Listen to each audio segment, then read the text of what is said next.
Today, I'll show you how to assemble this Mother's Day card.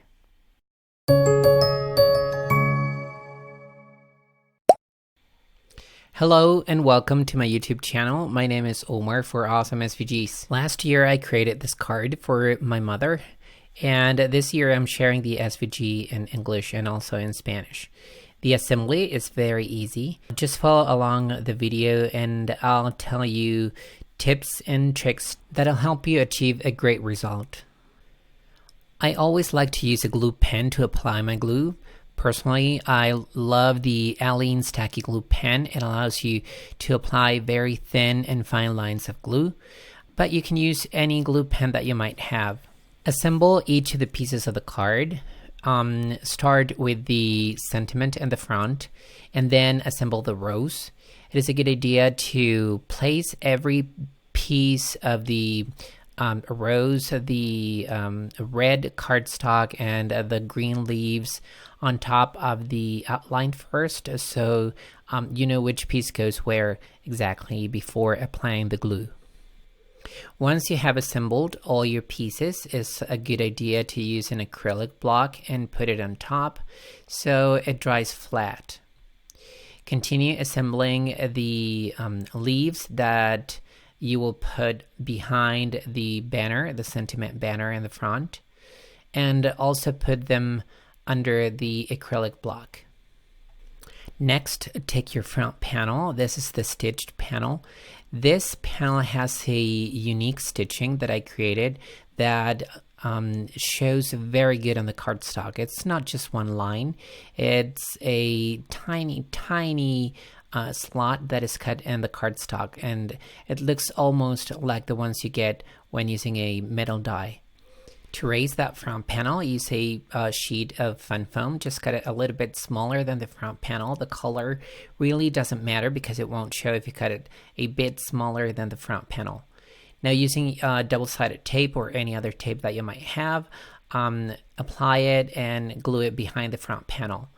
And here's a method I developed for making sure the front panel is always glued in the right position. I'm not very good at aligning things, so I use a piece of purple tape. This is a low tack tape, and use it as a hinge. Position your front panel, put that purple tape, flip it over, apply the double-sided tape, and then flip it over again and glue it in place, and you will always get perfect alignment of your front panels. This is also a method I created to make my die cuts look like they were cut with a metal plate, with a metal die. I use my Cuttlebug. I believe this machine is discontinued, but you can use any other die cutting machine with an embossing mat. Just make sure to use the plate combination that is right for you.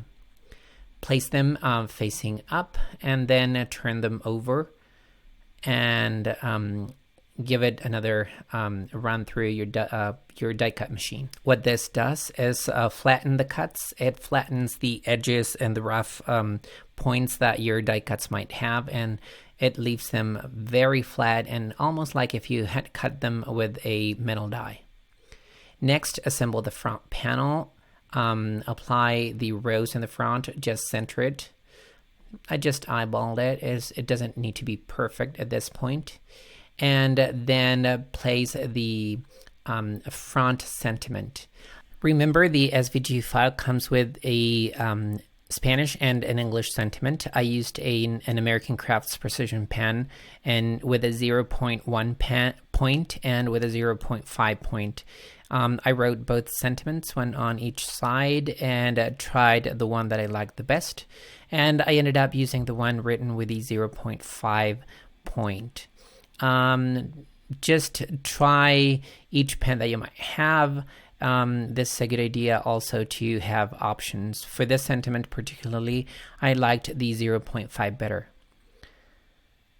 Next, place your sentiment in the front, and so you can position your leaves in the back correctly. And then using double-sided foam tape, apply very thin strips of foam tape to the back of the sentiment. Here you can see that the sentiment written with the 0.1 point pen is written on the back. I didn't make a mistake. I'm not putting double-sided foam tape on the wrong side of the sentiment. Remove the lining or the backing of that foam tape and press that sentiment in place. The good thing about foam tape is that it allows you to position it and move it around before pressing it and gluing it permanently. Next, apply very thin strips of foam tape to the front sentiment. If you find it difficult applying this foam tape to the back of the word mom, what you can do is cut the word several times and stack them on top of each other, and that way you'll also get a raised sentiment. Personally, I like the way the foam tape looks, but it might be a little difficult, so you might want to use a different method for this. To align the word correctly on my card, I used my T-ruler. This is a good idea to place sentiments aligned on your card. Finally, give it a good press. I used the ruler to do this, but you can use an acrylic block or your hands. And then apply the small leaves that go in the back and to give it a little bit more interest and to make the word mom stand out a little bit more. And to finish this up, I added small dots of Mod Podge. You can use glossy accents, or maybe you could use some Nouveau drops if you have some. Just to make them look like dewdrops. And the card's ready for you to write a nice sentiment inside. Now, this is a very simple and elegant card that you can download at my blog, www.awesomesvgs.com. If you like this video, don't forget to give it a thumbs up. It's free, and also subscribe to my channel. And don't forget to hit that bell button next to the subscribe button so you're notified every time a new video is uploaded. I'm glad you stopped by. Thanks for watching, and I'll see you again very soon. Bye-bye.